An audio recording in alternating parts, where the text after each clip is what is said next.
کہتے ہیں کہ ہر نبی کے ہر قوم نے کوئی نہ کوئی ایک گناہ ایسا کیا جس کے اوپر ان کو سزا ملی. کسی نے ناپ تول میں کمی کی، کسی نے سود کھایا، کسی نے حرام کام کیے وغیرہ وغیرہ.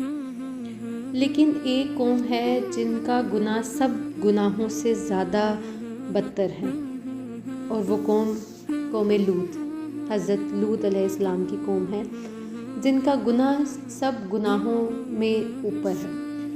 اس قوم نے ہم جنسی یعنی کہ مرد کا مرد سے زنا اور عورت کا عورت سے زنا.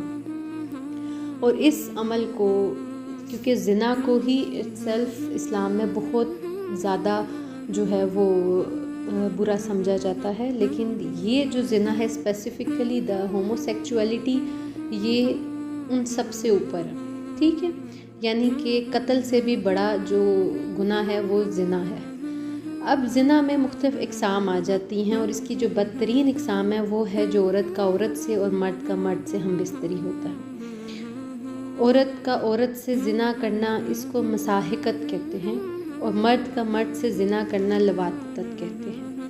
یہ سورۃ نساء کی آیت نمبر 16 میں اس کی تھوڑی سی تفسیر ہے، جس میں فرمایا جاتا ہے کہ لواطت اور مساحقت کا کوئی حد نہیں ہے، مطلب کوئی لاسٹ سٹیج نہیں ہے انٹیمیسی کی.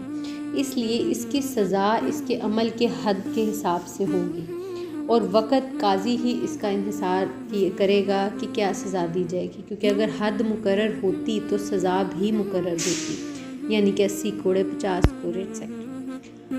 پر تعزیر وہاں ہوتی ہے جہاں کوئی شرعی حد مقرر نہ ہو.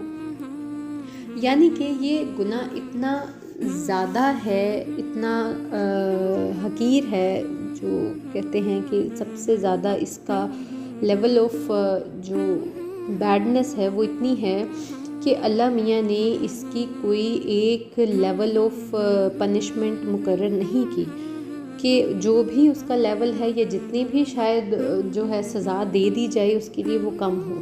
ٹھیک ہے، لیکن کیونکہ اللہ میاں نے کہا ہے کہ باقی جس نے ظاہر زندگی میں جس کو سزا ملی ہے یہ قاضی ہے وہ تو دے دے گا، لیکن کچھ ہیں جو کہ آج کل اس چیز کو بہت نارملٹی کر رہے ہیں، دنیا میں بہت نارمل چیز سمجھی جا رہی ہے، جو کہ بہت زیادہ بڑا گناہ ہے.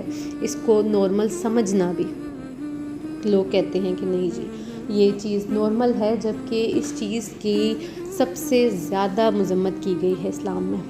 تو اس چیز کو کبھی بھی نارمل نہ سمجھا جائے، اور جو بھی اس چیز کو دکھانے میں بھی، سوشیلٹی میں بھی، سوشل لائف میں بھی اس چیز کو اگر وہ نارملائز کر رہا ہے تو آپ کو اس بندے کی مذمت کرنی چاہیے. یہ آپ کو اسلام سکھاتا ہے. ٹھیک ہے، کیونکہ گناہ کو صحیح سمجھنا بھی گناہ ہے.